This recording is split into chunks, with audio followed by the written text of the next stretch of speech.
پیارے دوستو، ہم آج کی ویڈیو میں آپ کو حضرت داؤد علیہ السلام کے حکمرانوں کے دلچسپ اور سبق آموز واقعات بتائیں گے، اس لیے ویڈیو کو آخر تک لازماً دیکھیے گا۔ حضرت داؤد علیہ السلام کے زمانے میں ایک نادار و بے نوا خاتون تھی۔ اس کے پاس جو تھوڑی بہت رقم تھی اس سے اون یا روئی وغیرہ خریدتی اور اسے کاٹ کاٹ کر اس کی اٹیاں بناتی تھی، پھر انہیں بیچ کر انتہائی سادگی سے اپنی اور اپنے بچوں کے اخراجات پورے کرتی تھی۔ ایک دن وہ سود کاٹ کر اس کی اٹیاں بنا کر بازار میں بیچنے کے لیے سر پر رکھے جا رہی تھی کہ اچانک تیزی سے کوا آیا اور ایک اٹی اٹھا کر لے گیا۔ وہ بے سہارا خاتون بہت رنجیدہ ہوئی اور حیران و پریشان حضرت داؤد علیہ السلام کے پاس آئی، ان سے اپنے تنگ حالات بیان کیے اور کوے کے اٹی اٹھا کر لے جانے کا واقعہ عرض کیا اور کہا کہ خدا کی عدالت کہاں ہے؟ حضرت داؤد علیہ السلام نے اس سے فرمایا، ادھر بیٹھ جاؤ تاکہ میں تمہارے بارے میں فیصلہ کروں۔ ایک طرف یہ واقعہ پیش آیا اور دوسری طرف یہ ہوا کہ کچھ لوگ کشتی کے ذریعے دریا عبور کر رہے تھے کہ ان کی کشتی میں سوراخ ہو گیا اور پانی کشتی میں داخل ہو جانے سے کشتی کے ڈوبنے کا خطرہ تھا۔ ان لوگوں نے نظر مانی کہ اس خطرے سے نجات مل گئی تو 1000 دینار کسی فقیر کو دیں گے۔ اللہ تعالیٰ نے ان پر لطف و کرم کیا اور کوے کی ڈیوٹی لگائی کہ وہ اس خاتون کی اٹی اٹھا کر کشتی میں جا پھینکے۔ کوے نے ایسا ہی کیا۔ ان لوگوں نے سود کی اس اٹی سے فائدہ اٹھایا، کشتی کا سوراخ اچھی طرح بند کیا اور ڈوبنے سے نجات پائی۔ جب وہ لوگ ساحل پر پہنچ گئے تو اپنی نظر ادا کرنے کے لیے سیدھے حضرت داؤد علیہ السلام کی خدمت میں حاضر ہوئے اور 1000 دینار بادشاہ کی خدمت میں پیش کرتے ہوئے اپنے دریا سے نجات پانے کا پورا واقعہ تفصیل کے ساتھ سنایا۔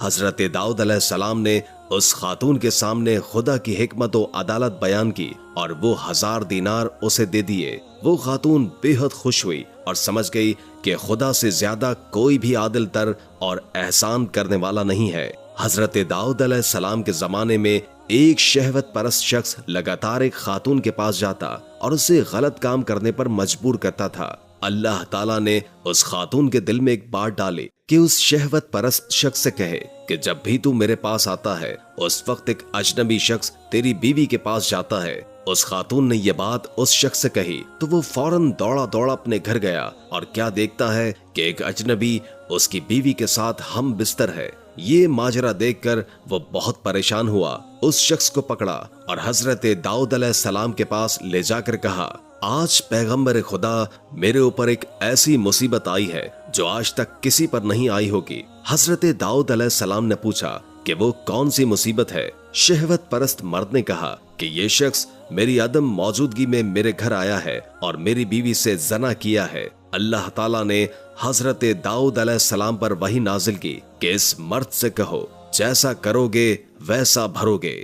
آپ علیہ السلام لوگوں کے درمیان انتہائی عادلانہ فیصلے فرماتے تھے۔ آپ نبی بھی تھے، بادشاہ بھی اور قاضی بھی۔ آپ کی حکومت کے متعلق کئی احکامات نازل ہوئے، ان میں سے قرآن مجید میں ایک حکم عجیب انداز سے آیا ہے۔ ہوا یوں کہ آپ نے عبادت اور عدالت کے لیے اوقات مقرر کر رکھے تھے۔ عبادت کے لیے ایک جگہ بنوا رکھی تھی، دن میں فیصلے کرتے تھے اور رات کو عبادت کرتے تھے۔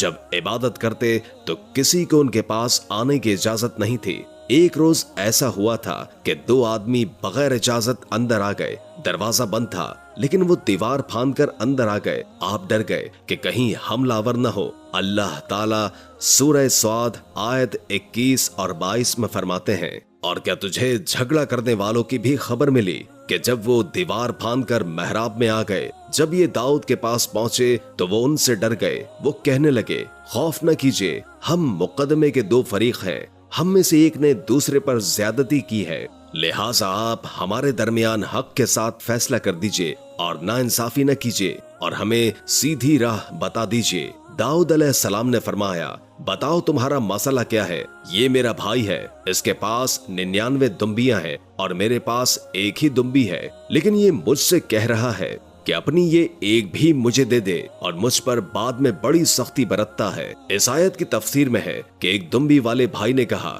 یہ میرا بھائی بہت چالاک ہے، برے طریقے سے بات کرتا ہے، کہتا ہے کہ میری دمبیاں چرنے جاتی ہیں तो इस अपनी एक दुम्बी को भी उनके साथ भेज दिया करो। जब मेरी दुम्बी उसकी दुम्बियों के साथ आने जाने लग गई तो अब ये कहता है कि ये भी मेरी है, अब मैं खाली हाथ हूँ। इस तरह मैं इसके जुल्म का निशाना बन चुका हूँ। दाऊद अलैहिस्सलाम ने फौरन कहा, इसका अपनी दुम्बियों के साथ तेरा एक दुम्बी मिला लेने का सवाल वाकई तेरे ऊपर जुल्म है। और अक्सर हिस्सेदार और शरीक ऐसे होते हैं कि एक दूसरे पर जुल्म करते हैं, सिवाय उनके कि जो लोग ईमान लाए और जिन्होंने नेक अमल किए, और ऐसे लोग बहुत ही कम हैं। दाऊद अलैहिस्सलाम ने दूसरे भाई की बात सुने बगैर ही उसे जालिम ठहरा दिया। आपका फैसला सुनते ही दूसरा बोल उठा, आपने मेरी बात तो सुनी ही नहीं और फैसला दे दिया, पहले आप मेरी बात तो सुनते। दाऊद अलैहिस्सलाम फौरन भाप गए कि उनसे गलती हुई है और समझ गए कि ये अल्लाह ताला की तरफ से आजमाइश है। आपने फौरन तौबा की,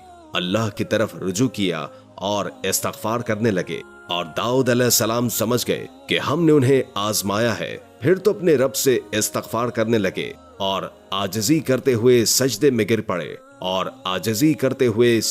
गिर पड़े और पूरी तरह रुजू किया।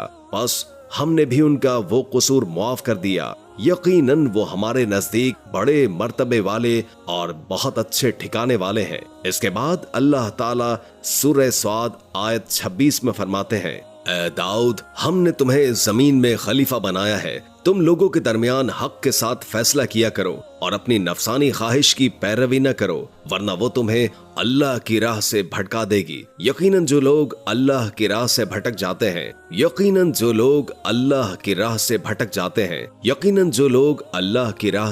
जाते हैं, उनके लिए सख्त अजाब है, इसलिए कि उन्होंने हिसाब के दिन को भुला दिया है। इसी तरह दाऊद अलैहिस्सलाम अल्लाह ताला के उस फरमान के मुताबिक फैसला करने लगे। अल्लाह के यहाँ उनका एहतराम व इकराम और बढ़ गया। आप कसरत से रोजे रखते और खूब इबादत करते, तमाम इंसानों से बढ़कर अल्लाह की इबादत करने वाले थे। इमाम बुखारी ने एक हदीस नकल की है जिसके अल्फाज कुछ इस तरह हैं, अल्लाह ताला के नजदीक सबसे महबूब नमाज दाऊद अलैहिस्सलाम की नमाज है और अल्लाह ताला की तरफ सबसे महबूब रोजा दाऊद अलैहिस्सलाम का रोजा है। वो रात का आधा हिस्सा नींद फरमाते, इसके बाद तिहाई रात कयाम करते, रात के छठे हिस्से में सो जाते थे। एक दिन रोजा रखते और एक दिन रोजा छोड़ देते थे। लड़ाई में जब भी दुश्मन से मुकाबला होता तो भागते नहीं थे। इस हदीस में नफल नमाज यानी नमाज तहज्जुद और नफली रोजे का जिक्र हुआ है। बहरहाल ये वो सिफात है जो दाऊद अलैहिस्सलाम के बारे में हदीस रसूल सल्लल्लाहु अलैहि वसल्लम में आई हैं।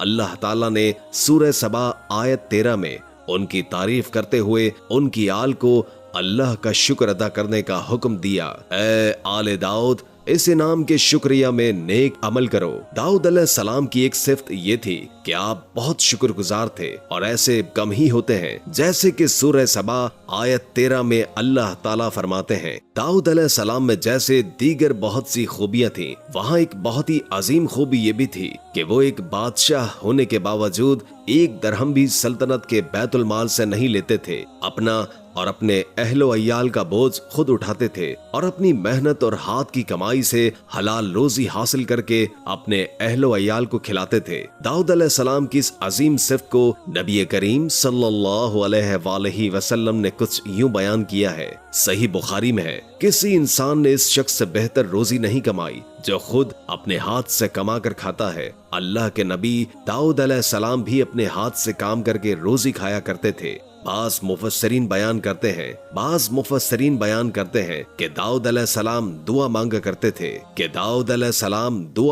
करते थे कि ऐ अल्लाह, कोई ऐसी सूरत पैदा कर दे कि मेरे लिए हाथ की कमाई आसान हो जाए, क्योंकि मैं बैतुल माल पर अपना बोझ नहीं डालना चाहता। तो अल्लाह ताला ने आपकी इस ख्वाहिश को इस फजीलत के साथ कबूल फरमाया कि उनके हाथ में लोहे को मोम की तरह नरम कर दिया, जिससे वो जरी बनाते और उन्हें फरोख्त करके अपने अहलो अय्याल की कफालत करते। दाऊद अलैहिस्सलाम ने कितनी उम्र पाई, इसमें भी इख्तिलाफ है। चनाचे इसके मुतालिक मौरिखीन के अक़वाल के अलावा कोई मुस्तनद बात नहीं मिलती।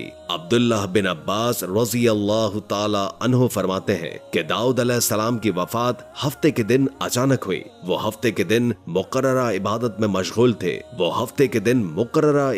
मशगूल थे और परिंदे कतार बांधे उन पर साया फिगन थे कि अचानक इस हालत में उनका इंतकाल हुआ। इसके बाद आपके फर्जंद अर्जुमंद ने उमूर सल्तनत को संभाल लिया। ये सुलेमान अलैहिस्सलाम थे।